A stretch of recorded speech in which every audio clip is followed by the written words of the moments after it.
Okay, so lucky us, we got some snow last night and our SnowJoe arrived just on time. So today we're gonna unbox it and we're gonna do a live review. Well, maybe not live because we're gonna record it, but we're gonna review. So here we go, we're gonna start unboxing this thing.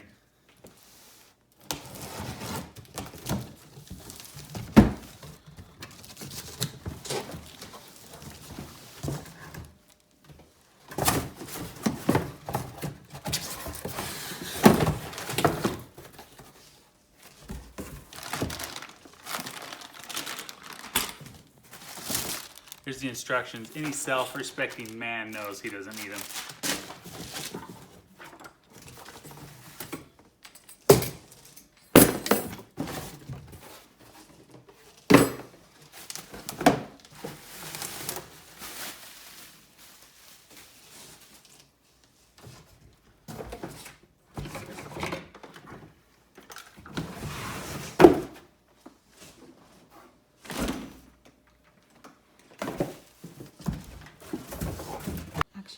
Okay, so this is the SJ625E. I've got it out of the box, which was packaged really well, and I'm just kind of laying everything out here. I haven't done anything else other than move the cardboard and the packaging out of the way so we can get to the meat and bones of this thing. Looks like so far I just got to do the top of the snow thrower and then put the handles together. So we're going to work on the handles first.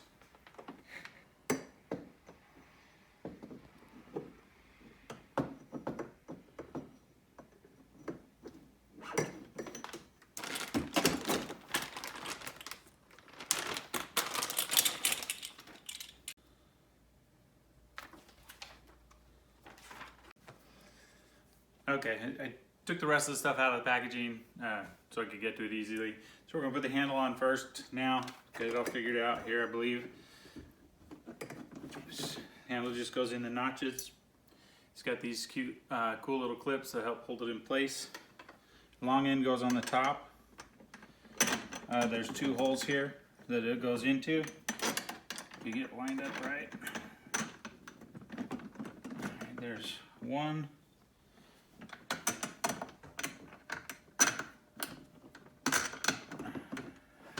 Two, and then just use the nut.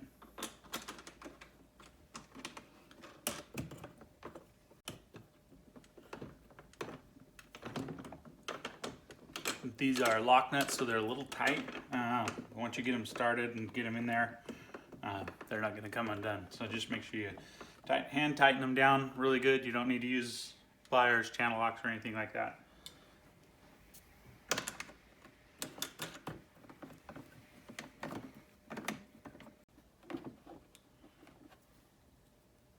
So the rubber washer goes between the main deflector chute and the outer one. That way it'll be able to hold it when you direct the nozzle, the deflector chute. A little tricky, but just got to find the hole.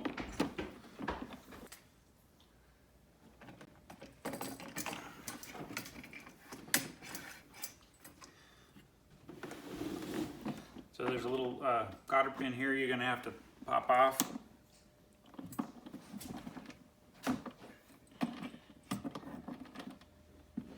There's a little hole in this steel rod. Just make sure you line up the hole here with that, so when your cotter pin will go in to hold it in place. You might have to move the rod around a little bit.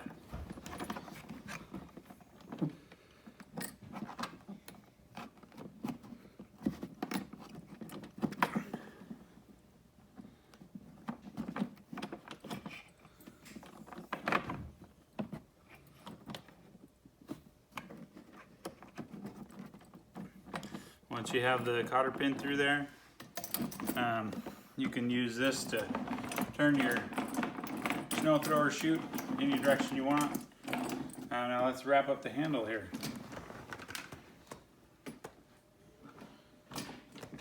Just flip it up and then pop these two lockers, I'll call them, right down in place. And then the only thing I have left to do is plug it in and go throw some snow. Okay, so Last night we got 3 inches of snow, as you can tell by my ruler there. Hopefully you can read it. It's pretty fluffy, powdery snow. Welcome to the greatest snow on earth. This is Utah snow, but it's also wet. You can see it's powdery, but if I squeeze it, I mean, it forms a good ball, so it's got a lot of moisture in it. Let's see how the SnowJoe goes. I did notice there, I got the one with the LED light.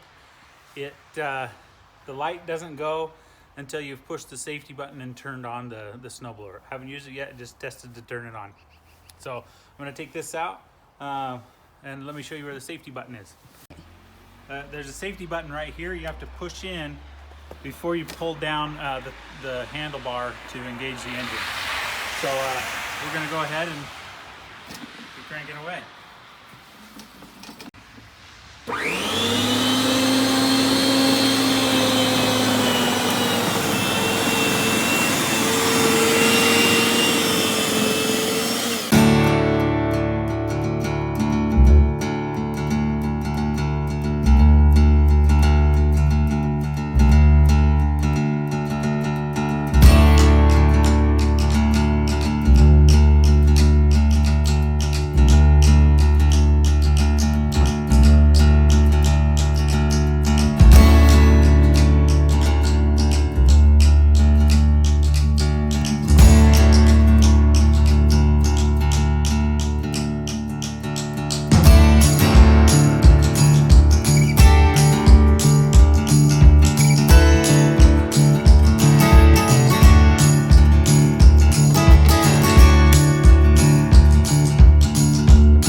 This thing works great.